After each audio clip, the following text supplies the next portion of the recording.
İlqar, necə oldu həbsxanaya düşdün və məsəl üçün son illər ölkəmizdə cavanlar, yeniyetmələr arasında kriminal aləmə meyilli, kriminal romantika, kriminal aləmə bir sevgi yaranıb. Yəni səndə də o var idimi həbsxanaya düşəndən əvvəl və ə, reallıq nə idi? Gedib orada qarşılaşdığın nə idi? Barədə danışsan. Belə deyim də, əslində birinci mənim tüfeyli həyatım başlayıb, tüfeylikdən başlamışam. Yəni öz başınalıqdan başlamışam, valideyn sözünü qulaq asmamışam. Əvvəl içkidən başlamışdım, yüngül narkotikdən başladım. Başladım yavaş-yavaş zaman idim, başladım varavskoyu meyilləməyə, həvəs yarandı məndə. Elə zaman başladım, zaman illər keçsə başladım dərman atmağa. Dərman preparatlarından istifadə elədim. Cinayət elədim, getdim cinayətlə. Getdim düşdüm həbsxanaya. Heç həbsxanaya düşməmişdən qabaq ağır narkotiklə mən rastlaşmamışdım. Getdim həbsxanaya düşdüm, heç vaxt eşitmədiyim şeyləri getdim həbsxanada eşitdim. Yəni ağır narkotiklər barəsində ancaq orada eşitdim. Belə deyim də, təcrübəni orada yığdım. Eşitdim, amma heç vaxt istifadə eləməmişdim. İllər keçdi, çıxdım həbsxanadan, elə oldu ki, ağır narkotiklə də rastlaşdım. O rastlaşmağım yaş olmayaydı, o rastlaşmağım mənə çox şeydən məhrum elədi. Valideynlərimi itirdim, nə bilim,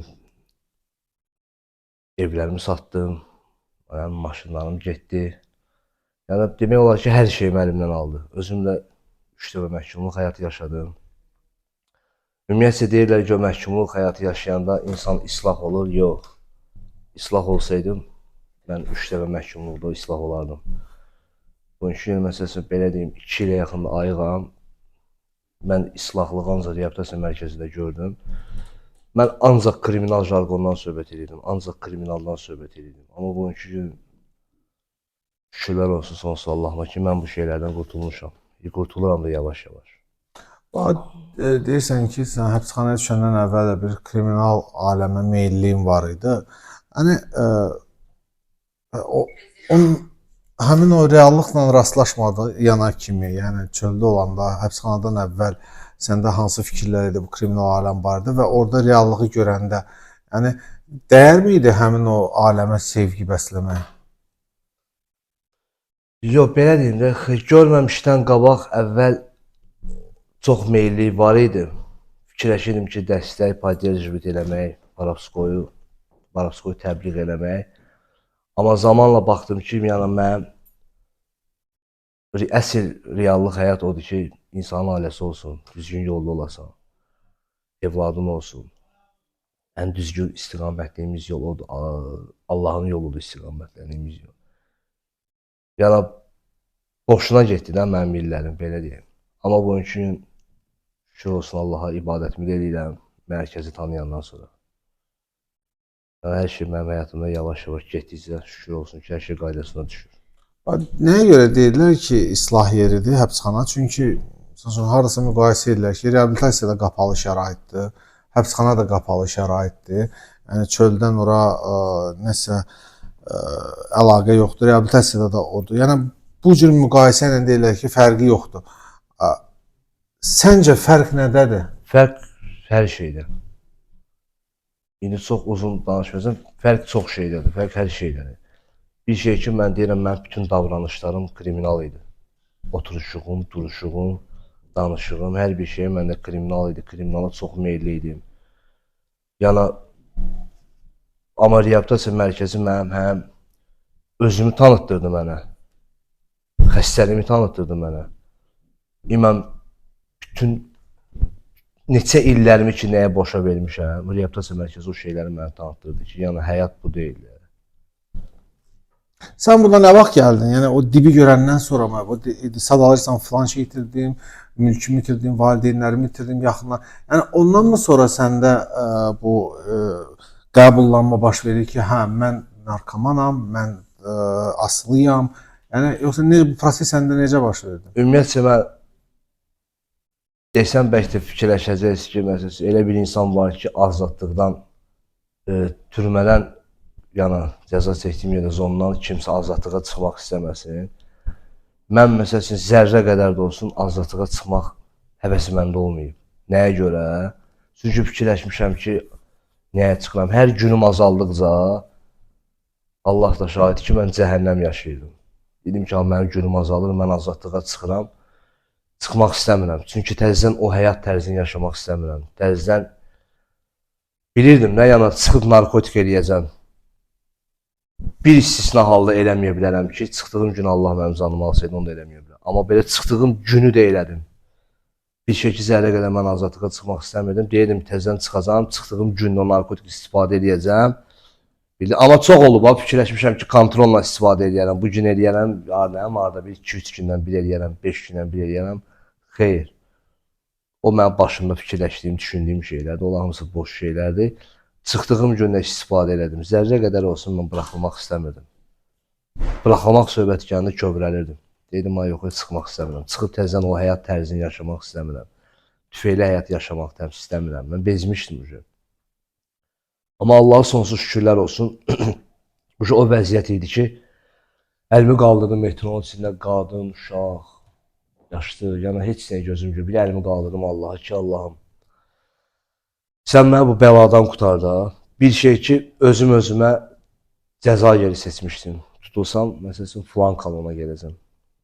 Filan yerdə olmuşam, filan yerdə. Yəni, özümə, hansı bir insan özünə cəza yeri seçər. Görün, mən nə qədər özümü bədbaxt hiss edirdim. Əlimə qaldırdım Allah'a ki, Allah'ım, sən mənə bağlı qapılarısın. Ya mənim canımı al, ya da bunun çıxış yolu var da, bu çıxış yolu ilə mənə bu bəladan qutar. Allah sonsuz şükürlər olsun, minnətlərim dostlarıma. Birinci minnətlərim Allah'ıma, dostlarıma ki, yol açdılar, kömək elədilər. Gəldim mərkəzə. Düzdür, tezə gələndə gəldim, baxdım ki, şeydir, oldu, narkotik istəyi də gəldi mənə. Amma belə desəm ki, biraz xarakteri göstərdim. Bugünkü gündə ki, şükür Allah ki, onun bəhrəsini görürəm, bəhrəsini yaşayıram. Şey qaydasında da həyatımda. Yavaş-yavaş da inşallah Allah bundan da sonraki qapıları inşallah özümüzə açacaq. İnşallah. Hüseyin, mən son günlər bir şeylə tez-tez qarşılaşıram. Bu aslı insanlarda fərqi yoxdur asılıqdan. Rozovый period deyə bir anlayış var. İstifadənin başladığı ilk vaxtlarda. Çəhrayı dövr, bəli. O belə bir fikir yaranır ki, bu istifadəçilərdə həyat gözəldir, bundan daha gözəldir. Mən hər şeyi nəzarətdə saxlayıram və bundan daha dərinə getməyəcəm. Mən narkoman deyiləm, qumarbaz deyiləm, alkoqolik deyiləm. Amma bu prosesi keçmiş bir insan kimi nə deyə bilərsən? Yəni bu çəhrayı dövrdə qalmaq mümkündürmü? Yoxsa 100% olaraq çəhrayı dövrün davamı gəlir və yekunda bu bir diblə nəticələnir? Siz deyirsiniz, mənə biraz tutur, gülməyi tutur. Niyə? Çünki bu reallıq deyil də bu. Mən yox, mən daha həyatın hər üzünü görmüşəm. Bu elə bir şeydir ki, mən özüm də düşünürdüm ki, həmişə belə də olacaq. Bu həzzi yaşayacağam, qohum, dost, daşına, ailə. Elə bilirdim ki, həmişə belə də olacaq. Bir zamanla elə gəldi bir dənə vəziyyətə çıxdı ki, heç mən bilsəydim ki, mən zamanla anamı itirəcəm, valideyimi itirəcəm, illərlə küçələrdə qalacağam, yetimçiliyin nə olduğunu yaşayacağam, onu dadmamışdım. Həbsxanalarda olacağam, çox çətinliklər görəcəm, bayramları küçələrdə qalacağam, elə bir vəziyyətlərim olub. Bilsəydim ki, həqiqətən o şeyləri gəlib yaşayacağam, mən narkotika yaxın getməzdim. Bugünkü gündə həyatda ən çox peşman olduğum şey odur ki, ağılsızlığım ki, narkotika mən qurbanı olum. Bugünkü gün 35 yaşım var, hələ subayam. Yəni səbəb də narkotikdir. Narkotik mənim həyatımdan demək olar ki, mənim hər şeyimi aldı. Yəni bu yolun bir sonu var da. Sonu ya psixanadır, ya da ölümdür.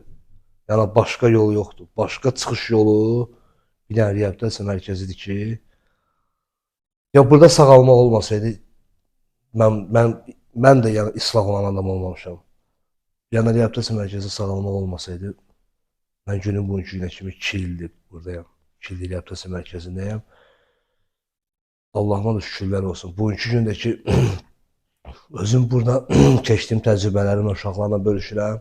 Özüm hansı prosesləri keçmişəm, hər ayda mənə hansı fikirlər gəlib, nələr gəlib, bugünkü gün qardaşlarımla bölüşürəm. O şeylə də ki, bax, bugünkü gün o şeylə fəxr duyuram. Vaxt olub ki, istifadə vaxtı, belə deyim də, o qədər qarğış-yəsi olmuşam, amma bugünkü günü şükür olsun ki, mənim neçə dənə valideynin duası var mənim üstümdə. Bunun özü mənim üçün bir dəstəkdir. Bugünkü gün neçə dənə valideynə mənə dua edir, mənim anama, atama rəhmət oxuyurlar. Mənə bundan gözəl həzz yoxdur. Qəlbim də rahatdır. Valideynlərə toxundun. Bir asılının asılı olduğunu qəbullanması biraz qəlizdir.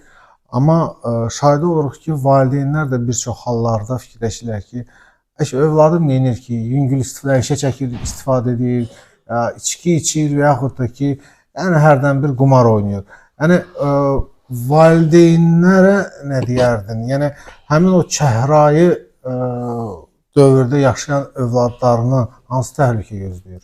Belə suallara mənim cavablarım çoxdur ümumiyyətcə.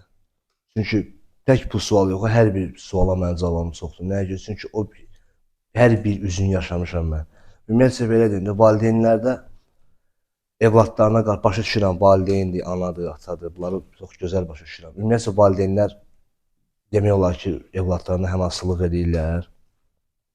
Avtomatik evladlarına bir dənə fikir yaranır ki, fisioda mənim arxamda aləm var. Başa düşdün, hara geçsəm, nə cür geçsəm, yəni mənim ailəm mənə dəstəkdir. Avtomatik asılı bir insan gəlir evinə, evində yeməyi, içməyi, yatmağa yeri, çinməyə yeri, siqaret pulsunu evdəkilər verir. Aydın məsələdir ki, asılı insan qərar verə bilməyəcək. Amma hər şey yüngüldən başlayır. Mən içkidən başlamışam, arada bir içirdim. Amma arada bir içməyim gəldi mənə görün nə yerlərə çıxartdı. Hər şeydən məhrum elədi. Ümumiyyətlə valideynlərə belə bir tövsiyə edirəm ki, heç bir halda evladlarına həmasızlıq eləməsinlər. Evladları, yəni nə qədər həmasızlıq eləyəndən sonra avtomatik evladlarına bir dənə fikir yaranır ki, yəni məndə hər şey qaydasındadır. Amma heç də qaydasında deyil. Zamanla insanın həyatı başlayır darmadağın olmağa. Tövsiyəm bu olar ki, əgər bu kimi şeylər varsa, vaxtında qərar verib, vaxtında addım atmaq lazımdır. Çünki mən yaşadığımı heç bir insana istəmirəm yaşasın, nə də heç bir valideyn arzulamıram ki, mən yaşadığımı olan evladlar yaşasın. Məsləhətim, tövsiyəm budur. Çox sağ ol.